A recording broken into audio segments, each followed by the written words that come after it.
And so it's like 1, 2, 3, freaking get up. A month of not hitting the snooze button. I did it. I woke up. Not every single day, but most days. Aren't you supposed to be waking up early? What are you doing? This is embarrassing. Just get a little bit of time to myself in the morning. The prep work comes the night before. You know what? I tried that and I didn't like it. And so what? Who cares? Move on. Hello, welcome back to my channel. It is time for another Year of Simple challenge.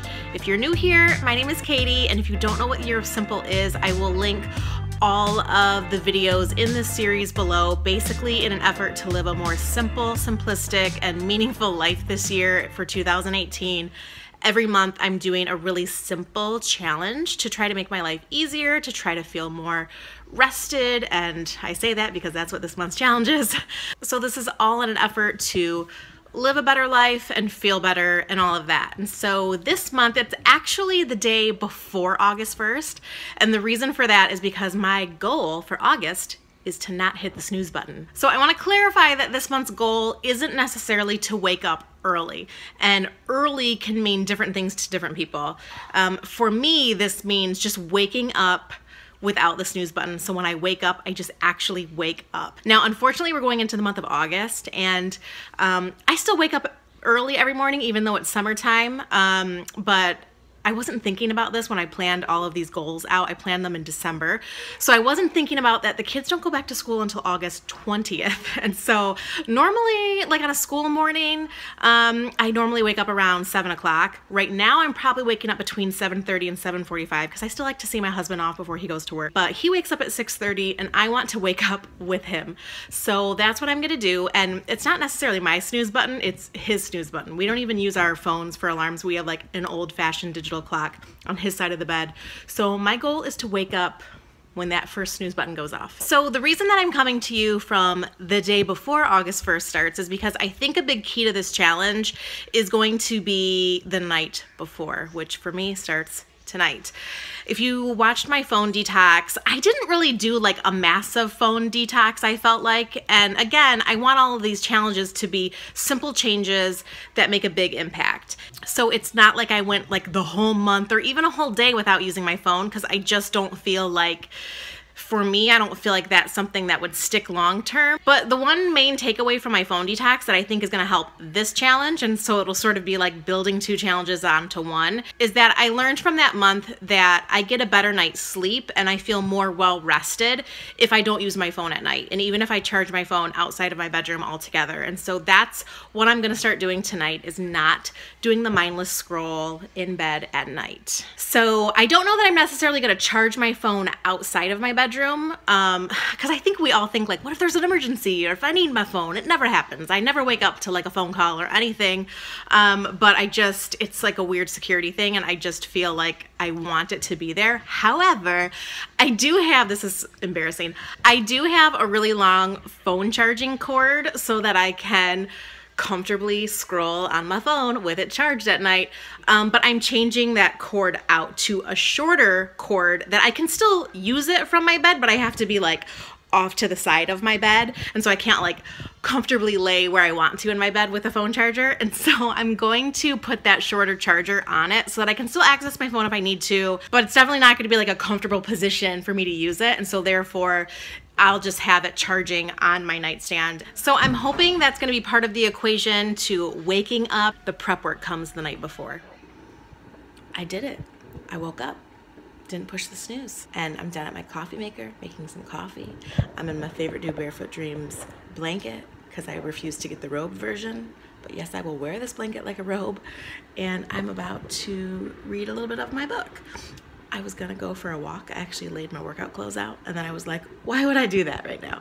Take it one step at a time. Okay, I came in my living room to read my book, and all I can think about is how I am awake, but it would be really nice to be snuggled in bed right now. But I remembered this. So when I was in, like, I think a freshman in high school, I had a teacher who said, and it stuck with me forever, she said, people always say that they love sleeping. They love falling asleep. They love taking naps. They love sleeping in. You know what? You don't know when you're sleeping. You don't like the feeling of sleeping. You like the feeling just before you fall asleep or before you wake up. So that dozed off, like warm, fuzzy state. That's what you like. It's not sleeping, because you don't know you're doing it. And it always stuck with me. And it's true. You don't know when you're sleeping, but you do know if you're well rested. And I did not use my phone at all last night. Mel Robbins, actually, if you follow her on Instagram, she just did a big Instagram post about how that does help your brain state, and it helps you sleep, and it helps you function better if you don't bring your phone into your bedroom. And I completely can agree with that based on like what I did during that month. But here's the interesting thing. So when I did that for my phone detox, I felt like I was punishing myself, because at the time I didn't realize that not using my phone at night would lead to better sleep. So I just thought to myself like, oh, I'm not using my phone right now. This is like I felt like I was punishing myself. But last night I knew, based on already doing it, that not using my phone would give me a better sleep. And due to that, I knew it would help me wake up for today, and then it would help me have some alone time before my kids get up. So not using the phone alone wasn't really a good goal, but being able to see that not using my phone would lead to me being able to be well rested and get up first thing in the morning would lead to me being able to go do whatever it was I wanted to do in the morning. That mentally led me to feeling fine about laying in bed and not using my phone. So if you want to try the same thing, I think it's not about like not laying there thinking I'm not going to use my phone because I shouldn't be using my phone right now. Think about that you're going to get a better night's sleep, and that you're going to be able to, if you have to wake up early in the morning for something, for work or whatever you're doing, or if you just want some peace and quiet to yourself before your family wakes up or whatever it might be, think of the fact that if you don't use your phone at night, your benefit and your reward will be feeling like you had a really good night's sleep in the morning. That might get you to stop using your phone at night. I don't know. I will tell you that after my phone detox was over, I immediately went to using my phone again at night, and I immediately went to feeling not as well rested. It's still before the 7 o'clock hour, and I just went to the grocery store just to get some soy sauce. I'm making a Chinese chicken salad this afternoon. I realized last night when I made something Asian that I ran out of soy sauce, and I was like, oh, I'm gonna have to take the kids with me just to get this one thing, which seems so annoying. But then I was like, no, I'm waking up early. I can go take care of that before everybody gets up. So this is actually pretty nice. So today is Monday, August 13th, and I did wake up at 6:45 pretty easily, but the reason is because most of last week, every day my husband was like, aren't you supposed to be waking up early? What are you doing? And while I did wake up early-ish, most days I just laid in bed and didn't do anything and didn't enjoy that precious time for myself, which is supposed to be the point.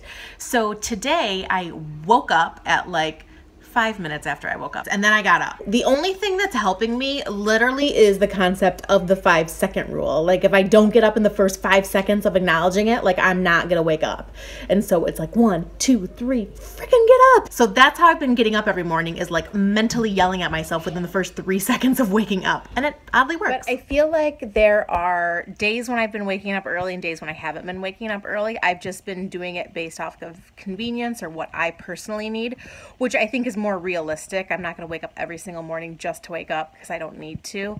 And it made me feel like a bit of a failure for this year of Simple, for the month, that I'm supposed to be waking up earlier without my snooze button like every single day. But then I just kind of realized that that's actually not what this whole year of Simple challenge is about. This year of Simple challenge for me personally is about, like, you know, we tell ourselves all the time, like, I should be a morning person, or I should drink more water, or I should try meditation, or I should experience more gratitude or read more.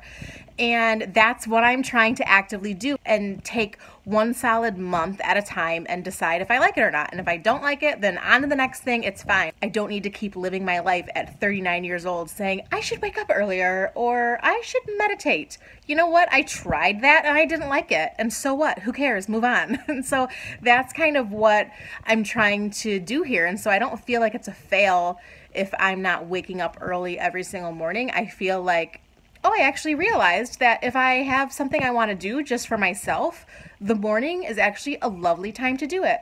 But if I don't have something or an errand or like time that I want for myself in the morning, then I don't need to. I can sleep in or hit the snooze button and sleep a little bit longer. It's fine, no big deal.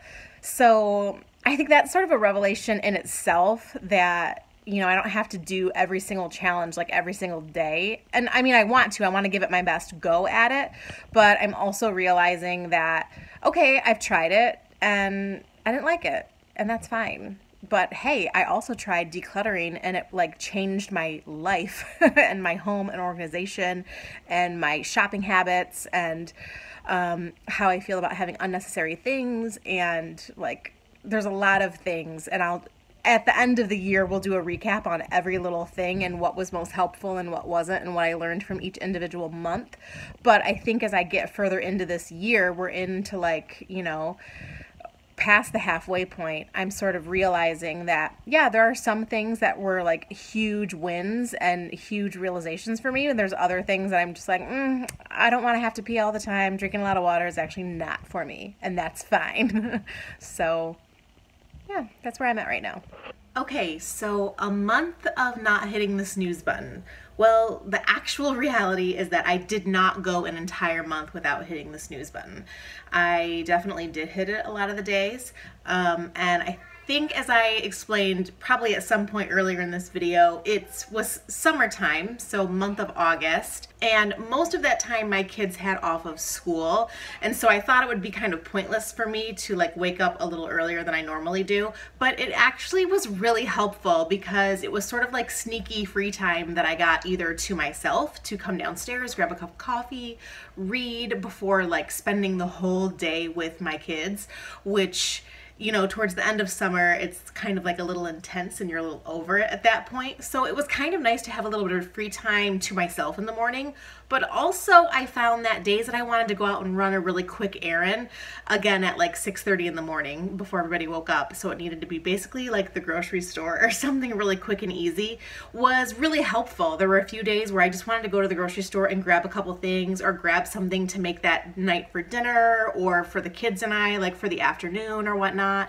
And it was nice to go get that done really quick on my own when the store is completely empty, and not have to drag all 3 kids with me. So actually I kind of enjoyed it, and I think next summer I actually might continue waking up a little bit earlier just to get some of that stuff either done in the morning or just get a little bit of time to myself in the morning, and it was actually really nice. And also once school started, because school did start like the last week of August, I was like ready to be up. So it wasn't like, I mean, I normally wake up at 7 or 7:30 every morning in the summer usually, but I started waking up not every single day, but most days around 6:30 for this month.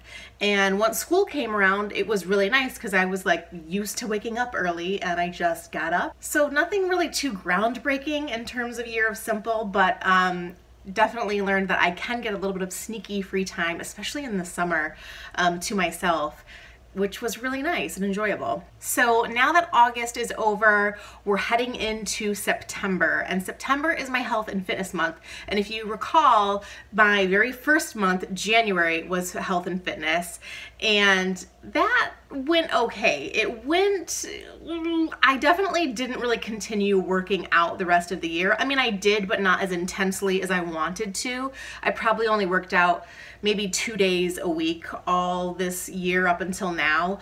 But now I really want to get back into working out 4 to 5 days a week. So that's going to be my goal. I think this month for September, which to me, I've always said September is like the stay-at-home mom's new year. It really feels like a time to start fresh, new beginnings. And for us, we have a new schedule. My son is going into afternoon preschool and not morning preschool. So it's just a different schedule for me and a different routine, which I'm really excited about, and a really good time for me to focus on health and fitness. So I hope that you'll stay tuned to see that in the next month. And that's all I've got for this month of waking up without hitting the snooze button. You should definitely try it. So anyways, thank you so much for watching. I will see you again in another video real soon.